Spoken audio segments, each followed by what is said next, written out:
বন্ধুরা, আফগানিস্তানকে হারানোর পর ভারতীয় দলের ক্যাপ্টেন রোহিত শর্মা ও কোচ রাহুল দ্রাবিড় ইংল্যান্ডের বিপক্ষে টেস্ট ম্যাচে ভারতীয় দলের প্লেয়িং 11 গঠন করল। প্রথম দুটি টেস্ট ম্যাচে ভারতীয় দলে সুযোগ পেয়েছেন কুলদীপ যাদব ও সূর্যা কুমার যাদবের মতো খেলোয়াড়রা। কোচ রাহুল দ্রাবিড় দল থেকে ছাঁটাই করেছে ঈশান কিষান, অসিত কৃষ্ণা ও মোহাম্মদ শামির মতো অনেক খেলোয়াড়দের। ইংল্যান্ডের বিপক্ষে টেস্ট ম্যাচে কোন কোন খেলোয়াড় ম্যাচ খেলার সুযোগ পেয়েছে এই সব কিছু বলবো আজকের ভিডিওতে। তার সাথে বলবো এই ম্যাচটি কবে কোথায় অনুষ্ঠিত হতে চলেছে, ভারতীয় দলের কোচ রাহুল দ্রাবিড় ইংল্যান্ডের বিপক্ষে টেস্ট ম্যাচে কাকে দিয়েছে সুযোগ ও কাকে দিয়েছে দল থেকে বাদ। এই সব কিছু জানতে হলে আজকের ভিডিওটি স্কিপ না করে সম্পূর্ণ দেখুন। তবে তার আগে আপনাদের কি মনে হয় ভারতীয় দলের আপনার প্রিয় খেলোয়াড়কে নিচে কমেন্ট করে আমাদের জানাতে ভুলবেন না। ভারত ও ইংল্যান্ডের মধ্যে প্রথম ম্যাচটি অনুষ্ঠিত হবে 25শে জানুয়ারি রাজীব গান্ধী ক্রিকেট স্টেডিয়ামে। দ্বিতীয় ম্যাচটি 2 ফেব্রুয়ারিতে অনুষ্ঠিত হবে। তাহলে চলুন বন্ধুরা দেখে আসি ইংল্যান্ডের বিপক্ষে ভারতীয় দলের প্লেয়িং 11 কেমন হতে পারে।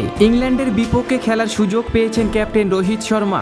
আফগানিস্তানের বিপক্ষে টি-20 সিরিজে রোহিত শর্মা দুটি ম্যাচে তেমন কিছু করতে পারেনি। শেষ ম্যাচে তিনি ভারতীয় দলের হয়ে 121 রানের অসাধারণ ইনিংস খেলেছিল। ক্যাপ্টেন রোহিত শর্মা এই সময় দুর্দান্ত ফর্মে আছেন।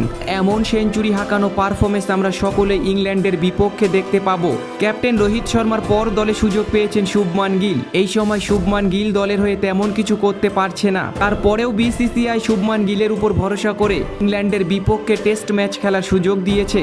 নাম্বার 3-এ দলে সুযোগ পেয়েছেন যশস্বী জয়সওয়াল। আমরা সকলেই তাকে রোহিত শর্মার সঙ্গে ওপেনিং করতে দেখতে পাবো। তিনি ভারতীয় দলের হয়ে অসাধারণ পারফরমেন্স করে থাকেন। আমরা সকলেই ইংল্যান্ডের বিপক্ষে ক্যাপ্টেন রোহিত শর্মার সঙ্গে অসাধারণ ইনিংস খেলতে দেখতে পাবো। 4 নম্বরে দলে সুযোগ পেয়েছেন বিরাট কোহলি। আমরা জানি বিরাট কোহলি কেমন খেলোয়াড়। টেস্ট ম্যাচে বিরাট কোহলি অসাধারণ পারফরমেন্স করে থাকেন। বিরাট কোহলি ভারতীয় দলের হয়ে টেস্ট ম্যাচে সব থেকে বেশি রান করা খেলোয়াড়। শুধু দেখার বাকি ইংল্যান্ডের বিপক্ষে কেমন পারফরমেন্স করেন। 5 নম্বরে খেলার সুযোগ পেয়েছেন শ্রেয়স আয়ার। সাউথ আফ্রিকার বিপক্ষে টেস্ট সিরিজে তিনি তেমন কিছু করতে পারেনি। তারপরেও বিসিসিআই শ্রেয়স আয়ারকে দলে সুযোগ দিয়েছে। আমরা সকলেই ইংল্যান্ডের বিপক্ষে শ্রেয়স আয়ারকে অসাধারণ পারফরমেন্স করতে দেখতে পাবো। 6 নম্বরে দলে সুযোগ পেয়েছেন wicket keeper batsman KL Rahul. তিনি টিম ইন্ডিয়ার হয়ে অসাধারণ পারফরমেন্স করে থাকেন। তিনি সব ফরম্যাটে দুর্দান্ত খেলেন। তিনি সাউথ আফ্রিকার বিপক্ষে টেস্ট ম্যাচে সেঞ্চুরি হাঁকিয়েছিল।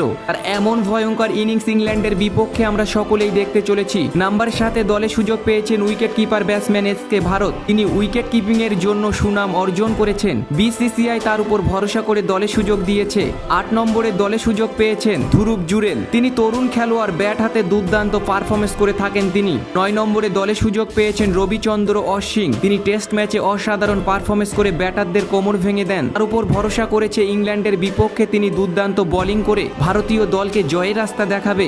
10 নম্বরে দলে সুযোগ পেয়েছেন রবীন্দ্র জাদেজা। তিনি ভারতীয় দলের অভিজ্ঞ খেলোয়াড়। তিনি সব ফরম্যাটে সকল সময় খেলার জন্য প্রস্তুত থাকেন। ব্যাট ও বল হাতে ভারতীয় দলের হয়ে নিজের সেরাটা দিয়ে লড়াই করেন তিনি। এরই জন্য তার উপর ভরসা করে দলে সুযোগ দিয়েছেন।